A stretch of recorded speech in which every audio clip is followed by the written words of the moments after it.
Buen día, compañeros y compañeras. El día de hoy vamos a ver el tema relacionado con los aditivos. En esta siguiente parte vamos a ver un tipo de aditivo que es muy importante, que se llaman los agentes emulsificantes. Estos agentes emulsificantes van a ser importantes porque dentro de los alimentos que nosotros consumimos a diario hay una gran cantidad de estos que se encuentran en forma de emulsiones. Y ahorita los vamos a ver. Vamos a recordar primero que todo qué era una emulsión o cuál era la diferencia entre una disolución o una mezcla homogénea y una dispersión, ¿verdad? Una emulsión. Resulta que nosotros vamos a dibujar aquí 3 vasitos, que los vamos a dibujar en color negro. 1, 2 y 3 vasitos. En este primer vasito vamos a poner agua, en el segundo también y en el tercero también, porque ya sabemos que la mayoría de los alimentos obviamente van a estar utilizando como disolvente el agua. En el primero vamos a poner un soluto que es muy soluble en el agua. Sal, por ejemplo, cloruro de sodio. O azúcar, sacarosa, ¿verdad? El azúcar de mesa que nosotros conocemos. En el último vamos a poner un soluto que no es definitivamente soluble en el agua, como por ejemplo pues piedras, ¿verdad? Podría ser, aunque nosotros no comemos ese tipo de cosas, pero nos sirve como ejemplo. Las piedras van a estar en el fondo, formando una mezcla homogénea en este caso y una mezcla heterogénea en este caso. ¿Qué van a hacer estos dispersiones, que también les vamos a llamar coloides? Estos del medio, donde vamos a tener entre un estado completamente soluble y un estado que es una mezcla completamente heterogénea, un estado intermedio en el cual el soluto, si bien es cierto, no va a estar disuelto completamente en el agua, va a estar disperso en ella con un tamaño de partícula más grande. Una vez que nosotros tenemos este medio disperso, conforme va pasando el tiempo, por ejemplo, como sucede con la leche recién ordeñada, esta se puede separar, yéndose todos estos solutos hacia arriba y constituyendo la fase de la nata aquí arriba, ¿verdad? Ahí obviamente ellos dejarían de estar aquí, sino que se separarían hacia arriba. Eso es lo que nosotros conocemos como una emulsión, un estado intermedio, digámoslo así, lo podemos pues por lo menos pensar en términos de eso, entre una disolución verdadera o una disolución o una mezcla homogénea y una mezcla que es completamente heterogénea como la que tenemos en el lado 3. Ejemplos de emulsiones en los alimentos tenemos un montón. Vamos a tener que muchas veces la fase dispersora, como ocurrió aquí, en este caso, es el agua. En este caso sería un líquido. Un líquido que tiene un sólido disuelto, podría ser el caso de las pinturas, los engrudos, gelatina, que va a ser en el caso de que tengamos una fase dispersora líquida y lo que se está dispersando, o sea, lo que está, digámoslo así, el soluto que está disperso en la disolución, sea un sólido, le vamos a llamar un sol. En el caso de que sea un líquido en el líquido, estamos hablando de una emulsión líquida, ya hablamos de la mayonesa, la leche, ¿verdad? Que nosotros lo vemos, crema para la cara, pero bueno, nos interesa la crema y la leche, que son productos alimenticios. En el caso de que sea un gas en un líquido, tenemos una emulsión líquida o una espuma. En este caso vemos la nata batida, que también no la comemos, la espuma de la cerveza también, hay muchos. En el caso de que tengamos un sólido, con sólido estamos hablando de un sol sólido. Un líquido disperso en un sólido, estaríamos hablando de una emulsión sólida.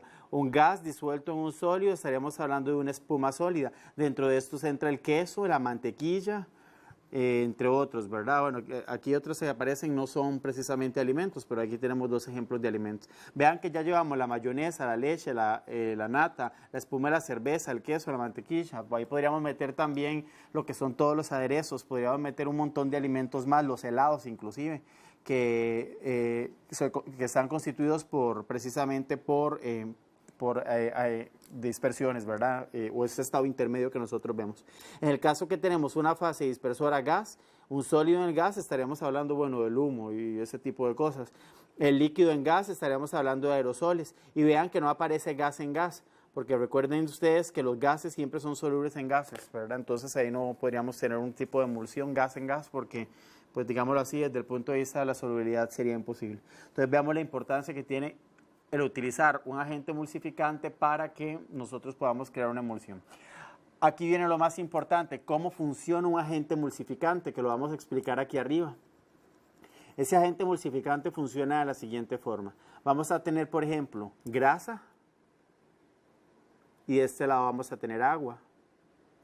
Ustedes ya saben de cursos pasados que la grasa tiene una polaridad muy baja. Prácticamente la consideramos como una molécula no polar. para efectos de clasificación, mientras que el agua es una molécula polar, que además de ser polar puede funcionar o forma puentes de hidrógeno y además tiene un gran valor de tensión superficial. Entonces, ¿qué tenemos nosotros? Dos líquidos que definitivamente por sus características químicas ellos no son solubles uno en otro. Entonces, ¿qué pasa? La grasa que es no polar va a tender a ser soluble en aquello que es no polar. El agua que es polar va a tender a ser soluble en algo que es polar. Entonces, ¿qué hacemos nosotros? Utilizar una molécula que le llamamos agente emulsificante que tiene una parte polar y una parte no polar, que la representamos de esta forma. Entonces, el agua va a ser soluble en la parte polar y la grasa va a ser soluble en la parte no polar, haciendo que ellas dos pues, puedan interactuar entre ellas, formando lo que se llama una micela. Esta misma moleculita que yo la puse aquí es la que nosotros vemos aquí. Una parte polar, que es la que está representada en roja, y una parte no polar, que es la que está representada en amarillo. Y aquí vemos la forma como esta montón de moléculas llamadas agentes emulsificantes se ordenan en un ordenamiento que es termodinámicamente favorable, haciendo que la grasa que es no polar quede aquí adentro, ¿verdad? Donde vamos a poner en azul para que se vea más chillona todavía. La grasa que queda aquí adentro de cara a todas aquellas que no son no polares y todas aquellas que son polares o parecidas al agua que están aquí afuera van a quedar aquí en el agua formando lo que son micelas, y ese montón de gotitas de micelas es la que nosotros vemos por ejemplo en el caso de la leche, que lo vamos a ver en el próximo curso, un montón de grasa que se encuentra dispersada a través de toda la matriz láctea, ¿verdad? De todo el agua, porque prácticamente la leche toda es agua, ¿verdad? Con grasa dispersa en ella. Entonces vamos a tener eso. Entonces vean que todos los agentes emulsificantes tienen que tener una parte polar y una parte no polar. Vean este agente emulsificante que está aquí abajo, que es sumamente importante. Estearoil 2-lactilato de sodio. Este estearoil 2-lactilato de sodio va a tener toda esta parte polar. Y vean una cadena de 17 carbonos, que es toda esta parte, que bueno, es enorme, que es no polar. Entonces aquí vemos un primer estearoil 2-lactilato de sodio, también ampliamente utilizado en la panadería, que tiene una parte polar y una parte no polar. Entonces esta primera parte nos permite a nosotros pues introducir este tema, ¿verdad? de los agentes emulsificantes. ¿Cómo se obtienen agentes emulsificantes? Vean que ustedes podrán recordar ya el capítulo de lípidos, esta parte que está aquí, que se llamaba la esterificación o interesterificación.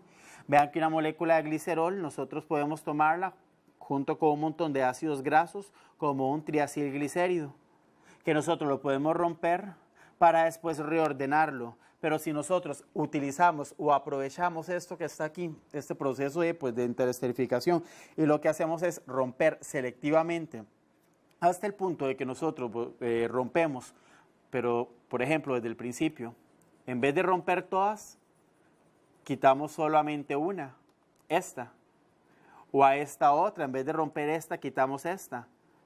Donde teníamos un triacilglicérido que le quitábamos una, era un diacilglicérido. Si le quitábamos otra, en este caso, esta quedaría como un monoacilglicérido, ¿verdad? Mono de 1, di de 2, tri de 3, ¿verdad?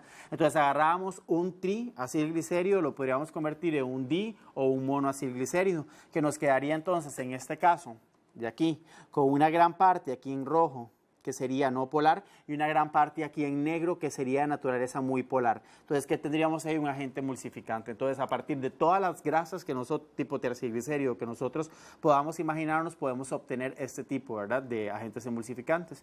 Esta que está aquí es muy importante, es la fosfatidilcolina llamada lecitina, que se encuentra en la yema del huevo. Esa que está aquí, vean la parte polar, que tiene una parte fosfatada, inclusive con un nitrógeno enlazado al fosfato. Este grupo que está aquí también es de naturaleza polar, y todo este grupo que está aquí y todo este grupo que está aquí hidrocarbonado, que sería naturaleza no polar. Entonces, ¿qué vemos ahí nosotros? Una molécula con una gran parte polar y una gran parte no polar que se utiliza como emulsificante. ¿Dónde utilizamos este huevo? Para crear una emulsión donde prácticamente estamos dispersando una fase que no es soluble en otra, en la mayonesa, ¿verdad? Por eso es que nosotros no podemos prescindir del huevo, ¿verdad? La yema del huevo, para poder crear una mayonesa de calidad. En esta siguiente parte vamos a ver, como ya hemos dicho anteriormente, los aditivos, igual todos los que hemos mencionado, los conservantes, todos los aditivos de los que ya hablamos, va a seguir la misma notación en el caso de los agentes emulsificantes. Vemos que utilizamos la letra E, en este caso la letra E481 para un aditivo ampliamente utilizado en la panadería, que es el estearoil 2-lactilato de sodio, que es un emulsificante que se utiliza mucho en el caso de, por ejemplo, veamos aquí un pan de molde, lo utilizamos mucho para hacer ese tipo de cosas, también pan para pizza y todo ese tipo de panificaciones. Veamos que aquí de este lado vemos una tablita que es tomada del librito de Bauduin, que esta tablita nos da un valor de BHL. Este valor nos va a decir qué tanto es afín un aditivo al agua o qué tanto es afín un aditivo a la grasa, o sea, a lo polar y a lo no polar. Bauduin nos da a nosotros un valor de referencia de 7.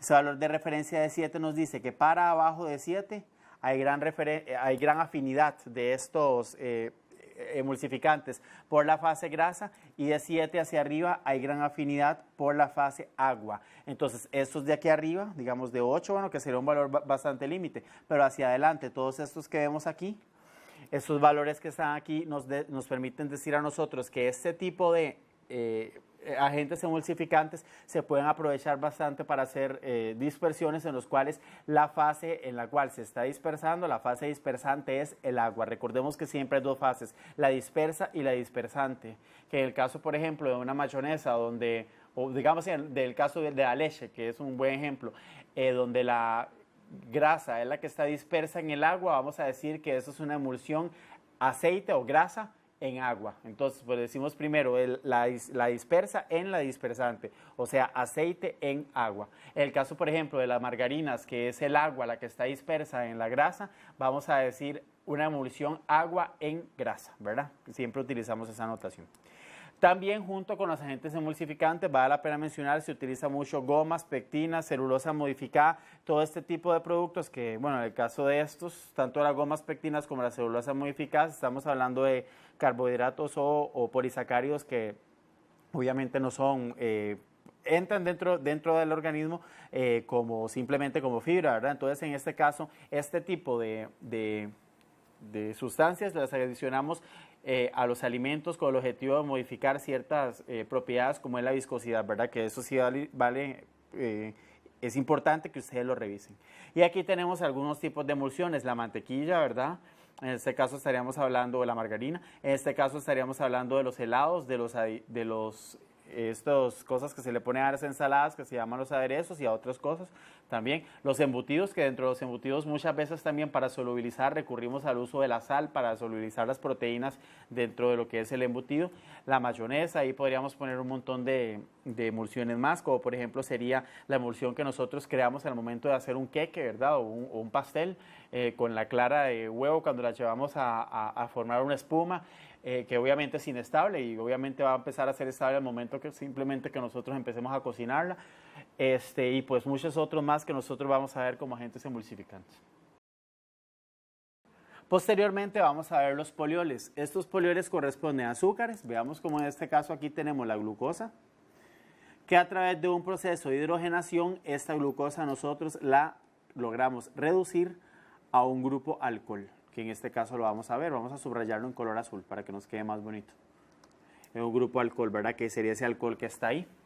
Veamos que simplemente es un proceso de reducción donde nosotros tomamos un azúcar y nos queda una gran cantidad de cadena de carbonos que todos tienen un grupo alcohol. Un montón de carbonos con alcohol, le llamamos poli de un montón, y oles, que son un montón de alcoholes, ¿verdad? Básicamente es donde salen todos los polioles. Para nombrar los polioles utilizamos pues el mismo nombre del azúcar. Por ejemplo, en el caso de la glucosa vamos a tener el glucitol, que también le vamos a llamar el sorbitol. En el caso de la lactosa le vamos a llamar lactitol. En el caso del azúcar silosa le vamos a llamar xilitol. En el caso de otras azúcares como la maltosa, el maltitol y así sucesivamente. Cada uno de ellos va obviamente a corresponder al azúcar reducido, ¿verdad? Donde agarramos el grupo carbonilo y lo reducimos a través de hidrogenación a un grupo alcohol. Estos, primero que todo, van a tener la capacidad de absorber, o más bien de absorber mucha agua, ¿verdad? De absorción, por absorción.